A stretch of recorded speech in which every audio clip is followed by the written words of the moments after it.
Samta hiyong lep kiyong memang hina kekipan na zoom ati la bula 2011-12 bi ako nahi tempat kana na in tuni koyong imutheu kekipan nulepa ulena hosa chaga hongse che langkai milham se se hong hi ikipawa kitin kowa masan banga zaizol hilawai patlam chi ai la chi wa ikipun khom thena di wa he pathian lampi pi pham ti hi kata sarin kipa ni kho tuni kipa ta be ni kho ku cha te ding na sa ei musa pa pathian min ka thangwai ke zaum ta kin pi asam lam kai chen ting la zaum ta SO Group of Uki SO Group Assam Signatory Lakai Chenle Abon Wama Ho Cabinet Tunia Humle Humlo Alamkai Chan Hompi Akader Chan Hompi Jivengle Lloyd Sapang Chan Hompi Tingle Lamkai Zauta Ta Stage Am To Ho Pastor Ho House Ho Tingla desra insun khat hiwa mar NP mar student PT NP diwan pui chorai wifi gamte kinpi barakweli lam kene lamkai ho nupate so piulena zana salat ke nokompe dunia ki pa nadi point ni le thunna ime achi saying wazum sila sayta point thum lam to bang achom cha kun belap nom ni asang gam sunga hi kuki chate hi sangsom na to bang hi 2025 jengle in sunga mar so pi hoy hi sangsom na to bang akizi google dong le so aile Assam sunga population hi lakza thumle soma to bang mi moment lakza thumle soma la chu ST kitia kizi the hi laksom la nga na lakhat mar le ko kicheng se ho hi lakhat to bang hi development council ni mu do hi alo ping mo ti ki phalam ta e wa lam pai pun se bang chu object kham hi di bai ki pa kham hi dunia ai ya lo ki di hai no di ti ai ka sa no ni na chu hai lo he di chu ai gupta ga ba ko na ju da te hum ba ai a kham kama 2012 masang chu lam ka ai on sei ta ben te 2012 zo wa so group as surrender ceasefire hum soi kaiwa ja so group ho na langze HPC to kuki so group hon ngwa ang kileba chini kho achu sung pisa house puina e vai na program ni ka ge to in chia kun kum som li Israel te chi bangwa chu e ho ni kum som li ho hi hiong le ha sa da boi tam tak le ki pa na ta gen the na ta tum a des na to a so group a lamkai keder loi chapang si to a hungal kai du hi ki pa pi le hai thelo ti me a chi ning ke e ya tha di ka no me ni a ji chu ama ho organization ki pi ho hi a hung to la chu Gente hasa cho heta bin mipi hausa chaga lam pan lathe the chalin ekila chin lamkai chom yong pan lathe lai chai abang cho nom lo sa abang chu ki phaltain ilong le thing lam chana ge ayum insuna sundor hayum umjin ti ho je chun dunia hi ama hum tol bana hi kukinam pumpi asama se ho hi ikipa pi diu nang ho e ho hi pathian na mo so sa dowa e musa hi ting pa hi hai lo di ga de tu suna ai le dunia hi i ti hum ham mi za khom te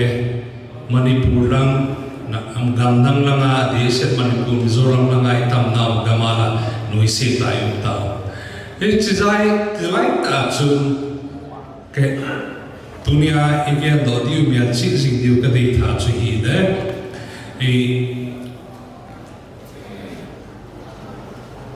Assam kitia kelo kele Assam UKD KRA Assam HPC Assam kitia ade chom chu hum ki bang hi yong le ta min nam se pai ngai lu ta ai ngai chat ni hle tia ngai lu lo de lo te me thim noi gam va ki tia ti ho bi ma ho he pa chat u mo mo min Assam tia am do hi kon kha ang za ta men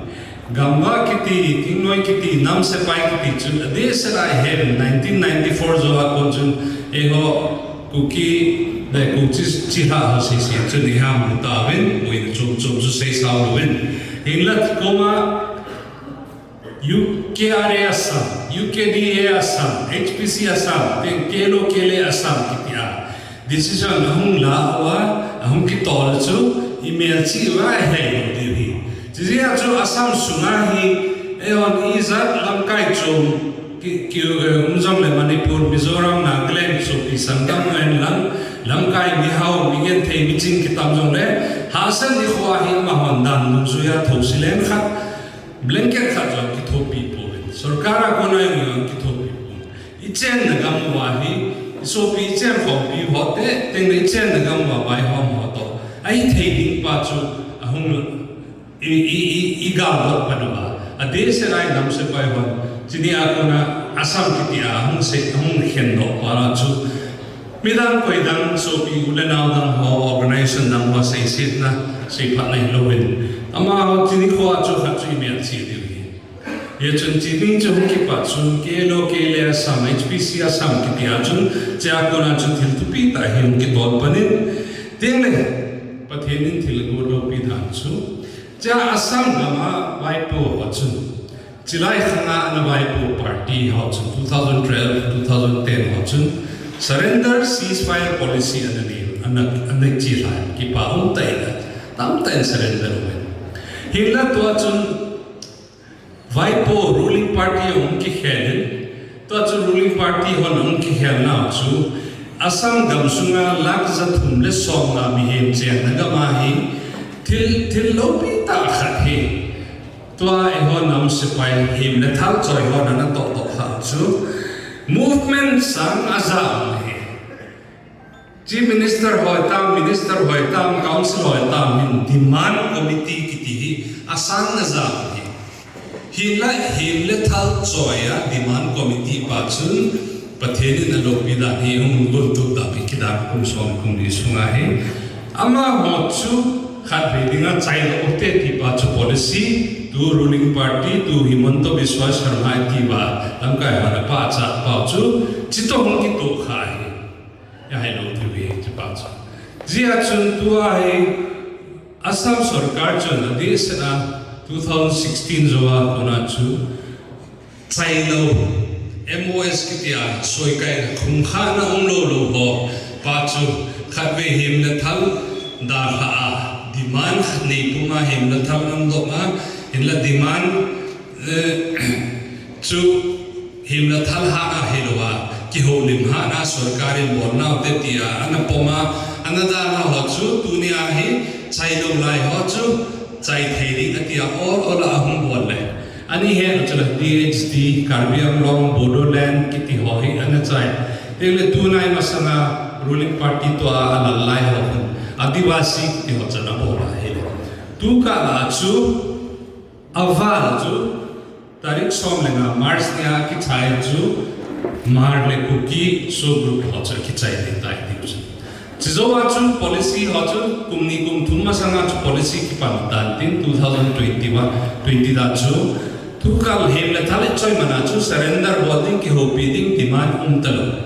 hem le thal choi chu khap chai di ti hai gu thima no Ahin la him le tham na ko yang ki ho chu khat be gum kha na sending MOS ki pa policy e chun tu izat lam kai ho he heaven to ho lam kai ho he heaven I chana ma in Home Department, SB Department to na chevin. Ehon jun in pi yung keso on achom hausan ng ang ailu ho jun na ki hopivin intellectual ho yung na ki hopivin ji chan chevin hinla thilkha chuin ama ho law Japan stipend kiti ho chan ho chu political decision lo phetchu kum kha nam the poi e chun hinla ka pa cha omong nom chu ji chu ma hoi gen nai ta in phat chance holun political lang bureaucratic lang office administration lang aha povin achieve mane abo the chan bolun so group ho se chun abolun ki thobi the chan ni chom na ki thobi bin hinla za klom te voter base ni lo voter base le IMLA khat ke jun imacha khoi kha the to karbiong long ni tele asam tele kacha ni tele la khat ka bang yang hi khom lo jibana na ke a ba hi ki na lai pa cha I o ne si to be hinla pathe nung gon tu ma chule Assamese lam kai ho sen policy lunglet na nei na Dr. Himanto Biswa Sharma lunglet na nei na hi akidangin 27 October to alam kai ho na chot jing ba 27 October he kamel chi nomin I Jibun Council problem two in Minister Nandita Gordosa tele Piyush Hazarika tele to eho CM pa tele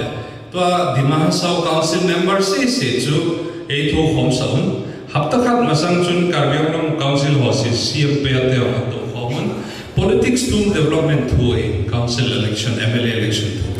Chilai la chun thu chong ka se cha chun thu ho dang dang chu se le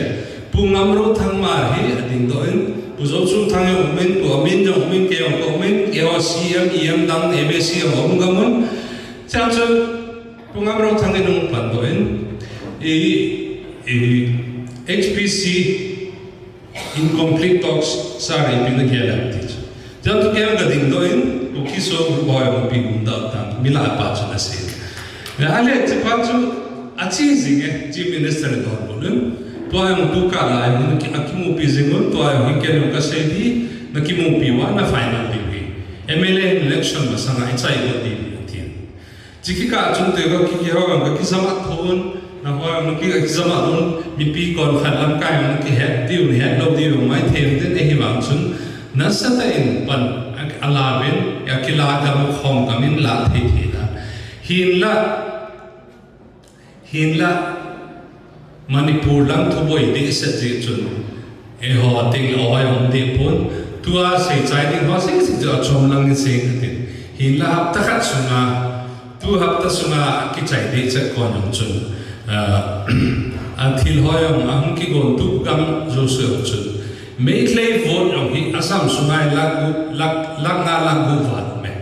MLA ni hi song lew ama ho MLA chan na ho chun MLA thum zen yong objection tool hapta masa chuna boltan wo chonding to yong me bolna te all in bolna te ti yong chu 2024 MP election masang ke ram chu chai do de ti we e wa e ya chia chu hi thelo tia hi thelo pa chu 2021 election council chun chukom dima sa su chun Borela yung BJP ruling ticket ho harin Digera yung ruling party harin mahurla zenga yung amy vote ho yung nasa tayo mahura ruling party chura doon chichun asung nga panla na chu hile ruling party kukinampi ng beta la ida chai lo chai lo daning chai lo hon di pa chu hingi bol te atila the council election na chai te the ball te acting ki bol te hinte MP masakti MP ayong lamkai hon jong chief minister tai jong suko digera hon chun lamkai hon ki mu pi chief minister tai bol na te ti ahiwa chun MP election jo ka chun hit bol MP election chu cha eho zat na mi te no I vote na jo ruling party tui pi ta povin hinla I bola mi ti we Manipur boys e chun aki ngoin akile toin tua hen tui ang do the di tuni ai bola ki pa ni khwata ka sei do mo ham ti chule le se e chen na ga mo hi so pi ulena chen khom pi di se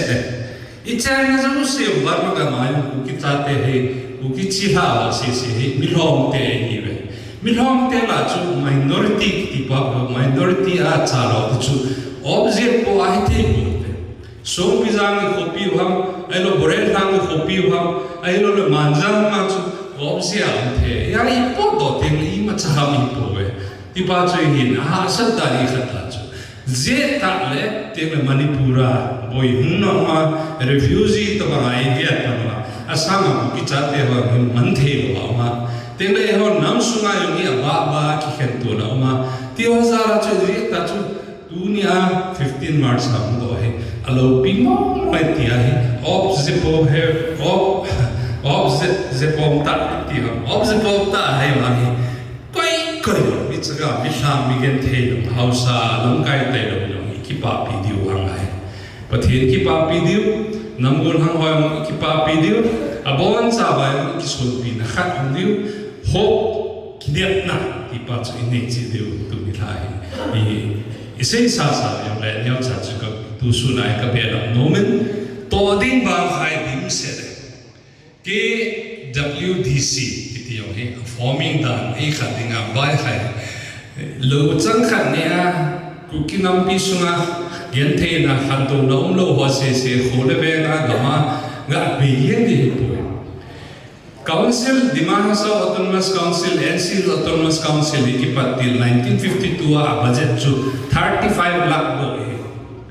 tu kum som se ki zo 35 lakh chu lakh crore so ma to ba inflation rate na he ele jia chu ke le tu ni kwa he e ho he EP package 100 crore package tale EP tale ku e pola satellite council regional council district thum dolawang piam tia he kon khalin lungel ham ki pa nei lu he de ai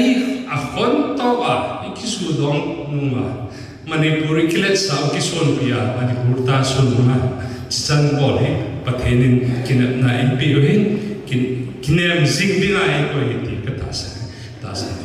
echun khlasam ta yong le ke yong me mal hi na ka kipa na chu ati la dura 2011 12 be a ko na hi tem khat kana na in tu ni kho yong imu the ka kipa en nulepa ulena hosa chaga hong se che lakai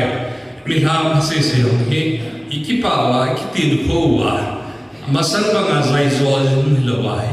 patlam chi ai la chi wa ikipul khom the na di wa he e pathen lampi pi ham ti hi kata sanin e chun se hial se balum ningai dam na ka pharman san ta ti ki pa